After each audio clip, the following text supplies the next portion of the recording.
And now we get into the kind of the bedrock. How do you understand the Bible? Proper biblical interpretation.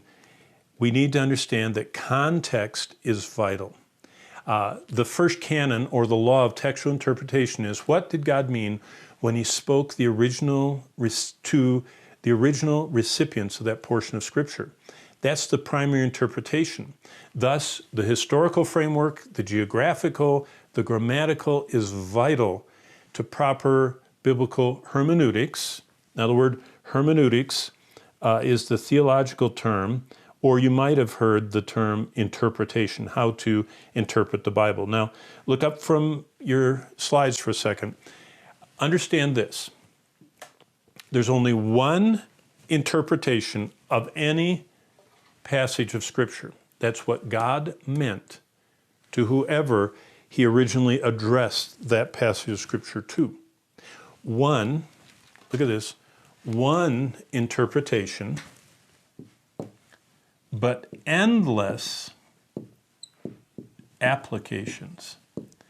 See, once you know the interpretation, what God was saying to whoever the original recipients were, then you can apply that directly into your life, which is how we grow in wisdom. So the one interpretation is the book of Proverbs. Much of it was Solomon writing to his son. That's who got this. His name was Rehoboam. By the way, I don't want to give you a spoiler, but you know what the end of the story is? Solomon didn't follow the wisdom that God used him to communicate. He communicated it, he just didn't live it. And guess what? His son Rehoboam absolutely abandoned any semblance of following that wisdom. But there are many applications, endless, in my life, in your life.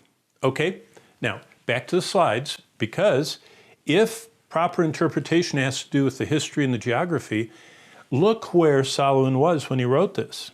See Solomon's kingdom? This is the Mediterranean. This is modern-day Cyprus here. This is modern-day Egypt here.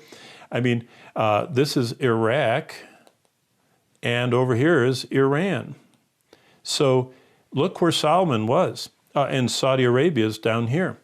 Now, sacred geography is everything happens somewhere. The book of Proverbs was written by the king that was in this area geographically, okay?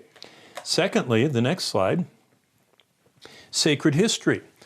Here's the book of Proverbs right here. Here's the book of Proverbs in a timeline. King Saul, King David, Solomon, then Solomon's son, Rehoboam, and Jeroboam split the kingdom into the northern kingdom and the southern kingdom. Remember Rehoboam, who didn't follow the he did follow the bad example of his father. So Proverbs was written right here in Solomon's time. And look what it's parallel to. It's during the time of the book of 1 Kings and the prophets Isaiah, Micah, Nahum, right in here. This is the time period. So sacred history is everything happens sometime. Sacred geography is everything happened somewhere. Sacred history, everything happened sometime. So that's just a quick thumbnail of sacred history.